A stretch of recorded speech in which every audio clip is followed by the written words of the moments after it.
আসসালামু আলাইকুম ওয়া রাহমাতুল্লাহি ওয়া বারাকাতুহু।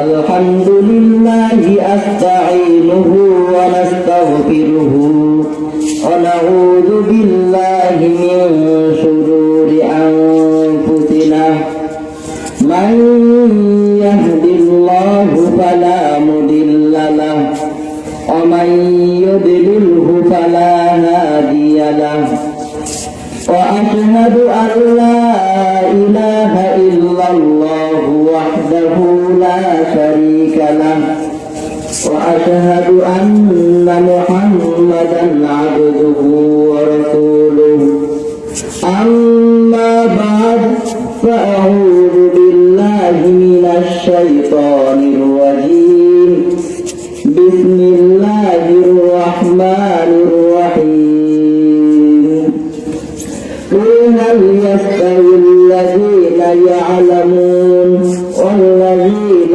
لا يعلمون وقال النبي صلى الله عليه وسلم إن العلماء ورثة الأنبياء وقال النبي صلى الله عليه وسلم خيركم من تعلم القرآن وعلمه وقال النبي صلى الله عليه وسلم طلب العلم فريضة على كل مسلم أو كما قال النبي صلى الله عليه وسلم إن الله وملائكته يصلون على النبي يا أيها الذين آمنوا صلوا عليه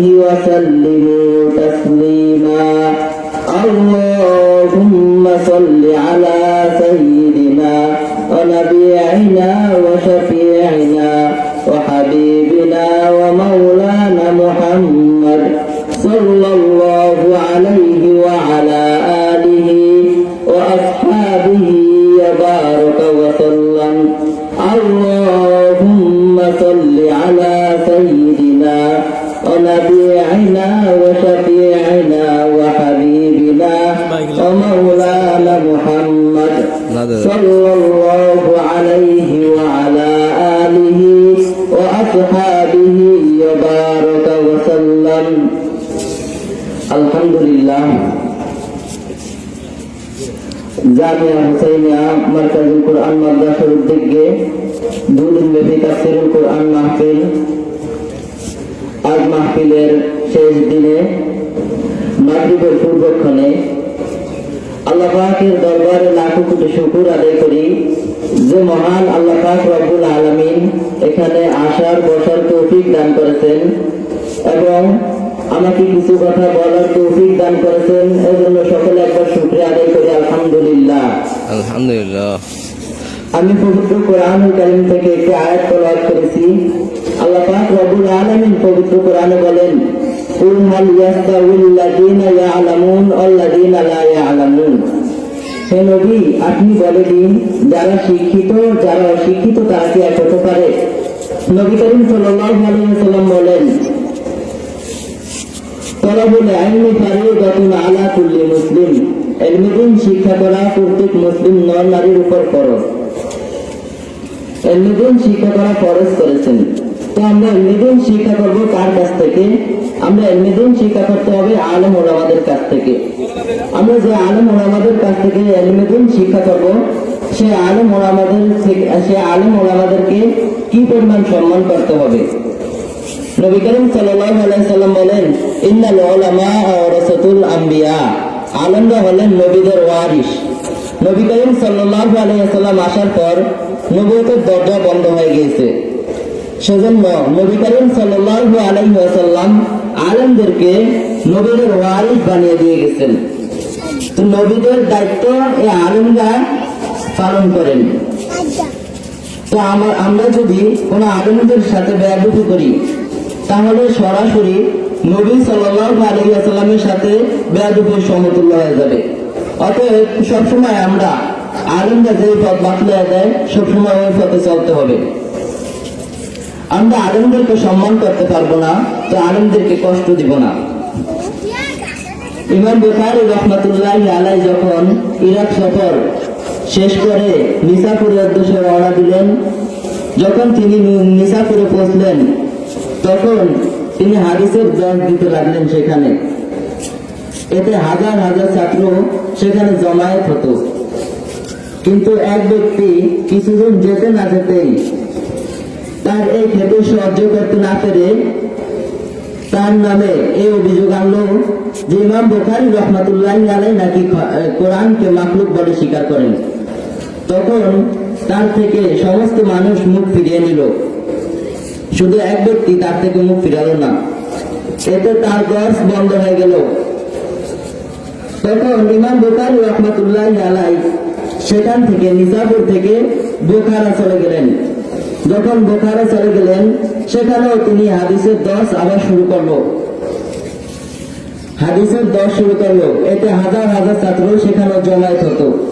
কিন্তু হিংসুকের দল এই ক্ষেত্রে তার সহ্য করতে না পেরে সেখানকার আমিরের কাছে এই অভিযোগ জানালো যে হে বাদশাহ, আপনি ইমাম বুখারী রাহমাতুল্লাহি আলাইহিকে বলেন যে সেজন্য আপনার এখানে রাজ দরবারে এসে আপনাকে এবং আপনার ছেলেদেরকে হাদিসের দর্শ দেয়।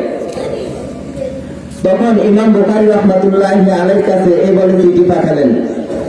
ইমাম বুখারী রাহমাতুল্লাহি আলাইহি আবার চিঠি বলে ফেরত দিলেন যে আমি এলেমকে অপমাননা করতে পারবো না, আমি এলেমকে অপমাননা করে রাজা বাদশাদের দরজা পর্যন্ত পৌঁছে দিতে পারবো না। তখন বাদশাহ একটু রাগান্বিত হয়ে গেলেন। রাগান্বিত হয়ে বললেন যে আপনি যদি একান্তই না আসতে পারেন তাহলে আমার জন্য এবং আমার ছেলেদের জন্য আলাদা একটা সময় বের করে দেন, যেখানে শুধু আমাকে এবং আমার ছেলেদেরকেই দর্শ দিবেন। তখন ইমাম বুখারী রাহমাতুল্লাহি আলাইহি বললেন যে এটা আল্লাহ রাসূলের হাদিস, আমি কাউকে না করতে পারবো না, অতএব এখানে সবাই সমান। তো বাদশাহ আরো রাগান্বিত হয়ে বুখারী রাহমাতুল্লাহি আলাইহিকে বোখারা ত্যাগ করার নির্দেশ দিলেন। তখন ইমাম বুখারী রাহমাতুল্লাহি আলাইহি ভগ্ন হৃদয়ে বোখারা ত্যাগ করতে লাগলেন। এমন অবস্থা আল্লাহর কাছে বদয়া করলেন যে হে আল্লাহ, এই বাদশাহ আমাকে এমন লাঞ্ছিত করেছে, তুমিও এই বাদশাকে দুনিয়াতেই তাকে লাঞ্ছিত করে দিও। তখন ইমাম বুখারী রাহমাতুল্লাহি আলাইহি বলে চলে গেলেন। কিছুদিন যেতে না যেতেই ইমাম বুখারী রাহমাতুল্লাহি আলাইহি চলে গেলেন। কিছুদিন যেতে না যেতেই ওই বাদশাহকে যে কোনো একটা ভুলের কারণে আমির তাকে পদত্যাগ করতে বললেন এবং তার মুখে চুনকালি মাখিয়ে পুরো বোখারা ঘোরাতে লাগলেন এবং তাকে কারাবন্দী করলেন। সেখানেই সে মারা গেল এবং তার সাথী সঙ্গীরা কোনো না কোনো রোগে আক্রান্ত হলো। দেখেন, আলেম ওলামাদেরকে সে ভালোবাসতে পারে না, কিন্তু আলেম ওলামাদেরকে লাঞ্ছিত করার কারণে তার এই হাল হয়েছে। আল্লাহ পাক রব্বুল আলামিন তাকে দুনিয়াতেও তার এই অবস্থা করে দিয়েছেন। অতএব আমরা সকলে আলেম ওলামাদের অনুসরণ করব। আলেম ওলামারা যেভাবে চলতে বললেন, যেভাবে চলতে বলেন, আমরা সেভাবেই চলব। আলেম ওলামারা যে পথে চললে খারাপ বলেন সেই পথেই চলব। আমরা ইলমিদিন শিক্ষা করব। কোন উদ্দেশ্যে আমরা ইলমিদিন শিক্ষা করব? আমরা ইলমিদিন শিক্ষা করবো একমাত্র আল্লাহ এবং তার রাসূলকে রাজি খুশি করানোর জন্য। এক পরিচালক মাদ্রাসার, তিনি মাদ্রাসা করেছেন, কিন্তু তিনি পরীক্ষা করবেন যে আমার ছাত্ররা কি করতেছে, কেন আমার ছাত্ররা মাদ্রাসা পড়তেছে, আমার কি মাদ্রাসা দিয়ে লাভ হয়েছে। তখন সে ওই মাদ্রাসার ছাত্রদেরকে পরীক্ষা করার জন্য মাদ্রাসায় গেলেন এবং মাদ্রাসায় গিয়ে বললেন, একে একে সকল ছাত্রকে জিজ্ঞাসা করতে লাগলো। প্রথম এক ছাত্রকে জিজ্ঞাসা করলো তখন ওই ছাত্রকে জিজ্ঞাসা করলো যে তুমি কি উদ্দেশ্যে, কোন উদ্দেশ্য নিয়ে মাদ্রাসায় পড়ালেখা করো? তখন ওই ছাত্র বললো যে আমাকে আমার বাবা দিয়েছে, সেজন্য আমি মাদ্রাসায় পড়তেছি। দ্বিতীয় ছাত্রকে জিজ্ঞাসা করা হলো তুমি কোন উদ্দেশ্যে মাদ্রাসায় পড়ো? তখন ওই ছাত্র বলতেছে যে আমি মুফতি হওয়ার জন্য মাদ্রাসায় পড়তেছি। এক একে সকল ছাত্র বলতেছে, কেউ বলতেছে মুহাদ্দিস হবে, কেউ বলতেছে মাওলানা হবে। এক একে সকল ছাত্র যার মন মতো সে বলে গেছে। তখন তার মনে ক্রোধ হলো যে হ্যাঁ, আমি মাদ্রাসা দিয়েছি আল্লাহকে এবং তার রাসূলকে রাজি খুশি করানোর জন্য, কিন্তু আমার ছাত্ররা সেটা করতেছে না। আমার ছাত্ররা নাকি তাদের বাবা মার আদেশে মাদ্রাসায় আসছে, তো এই বলে সে মাদ্রাসা আগুন লাগিয়ে দিবে। যখন মাদ্রাসায় তিনি আগুন লাগিয়ে গেছেন, এমন সময় এক ছাত্রকে দেখতেছেন যে এক কোনায় বসে মাদ্রাসায় পড়ালেখা করতেছে। তখন সে ওই ছাত্রের কাছে গেল এবং ছাত্রের কাছে গিয়ে বলল যে তুমি কেন মাদ্রাসায় পড়তেছো, তুমি কোন উদ্দেশ্যে নিয়ে মাদ্রাসায় পড়তেছো? তখন ওই ছাত্র বলল যে আমি আল্লাহ এবং তার রাসূলকে রাজি খুশি করানোর জন্য মাদ্রাসায় পড়তেছি, আমার আর কোনো অন্য কোনো উদ্দেশ্য নেই। তখন ওই উস্তাদ তাকে ধরে কেঁদে বলল যে আমি শুধু একমাত্র তোমার জন্য মাদ্রাসাকে রেখে দিয়েছি, অন্যথায় আমি মাদ্রাসাকে আজ জ্বালিয়ে দিতাম, শুধু তোমার জন্যই মাদ্রাসা রেখেছি। তো আমরা মাদ্রাসায় পড়ালেখা করবো, এলমে দ্বীন শিক্ষা করব কোন উদ্দেশ্যে? আল্লাহ এবং তার রাসূলকে রাজি খুশি করার উদ্দেশ্যে। আমরা কখনো আলেম ওলামাদেরকে কষ্ট দিব না, সেদিকে সতর্ক থাকতে হবে। আল্লাহ পাক রব্বুল আলামিন আমাদের সকলকে যেন আলেম ওলামাদের সোহবতে থাকার জন্য তৌফিক দান করেন। ওমা আলাইনা ইল্লাল বালাগ।